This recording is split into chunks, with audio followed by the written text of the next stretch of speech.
Bugün çok basit bir tatlı yaptım. Sadece birkaç malzeme. Olgun muzları eziyorum.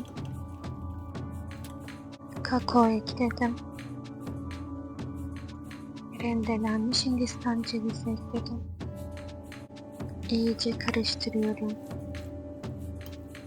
Küçük lokmalar yapıyorum. Süs için rendelenmiş Hindistan cevizi serpiştiriyorum. Tada! Hafif, basit ve yumuşak. Free bye.